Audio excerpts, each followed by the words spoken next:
Today, mag-solve na pod ko og laing problem in application sa gravimetric methods of analysis.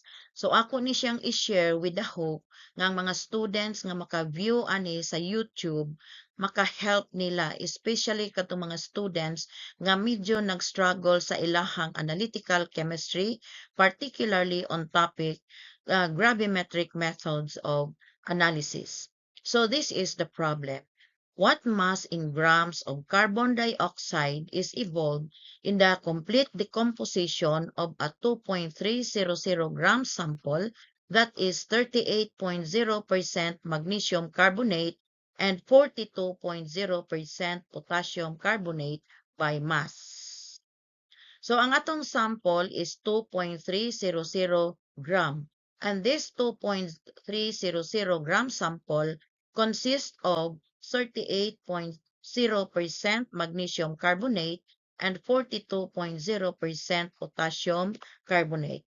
And then from this composition, we are asked to calculate mass of carbon dioxide in grams.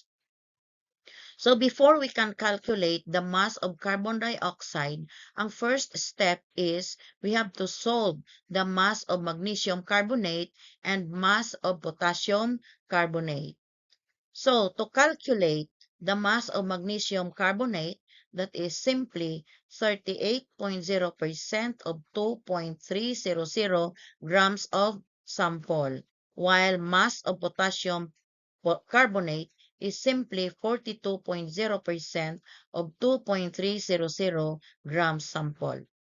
Now, to calculate the mass of magnesium carbonate, that is simply 38.0% divided by 100, and that becomes 0.380. And we multiply this by 2.300 grams sample, so the result is 0.874 grams magnesium carbonate.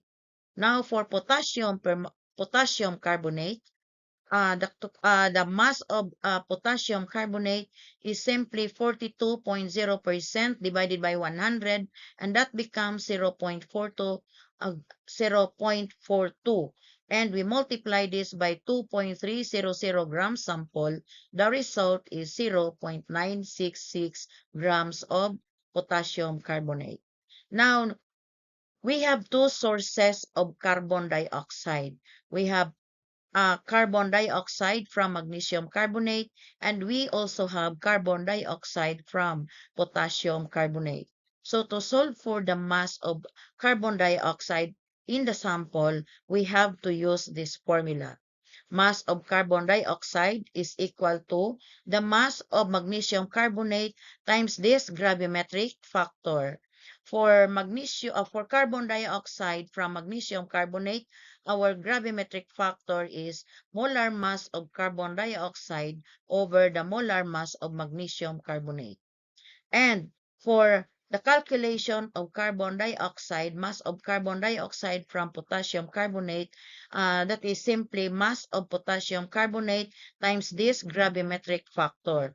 Our gravimetric factor here is the molar mass of carbon dioxide over the molar mass of potassium carbonate. Now we substitute the value. For the mass of magnesium carbonate, that is equal to 0.874. So here it is. And this is our gravimetric factor. The molar mass of carbon dioxide and the molar mass of magnesium carbonate, plus the mass of potassium carbonate here, and then times the gravimetric factor, which is the molar mass of carbon dioxide over the molar mass of potassium carbonate. Now, if we are going to simplify this, the result is 0.764 grams of carbon dioxide. So, I hope my solution is clear and nasabtan clearly sa mga students na nag-view ni ining maong lecture video. So, thank you for viewing.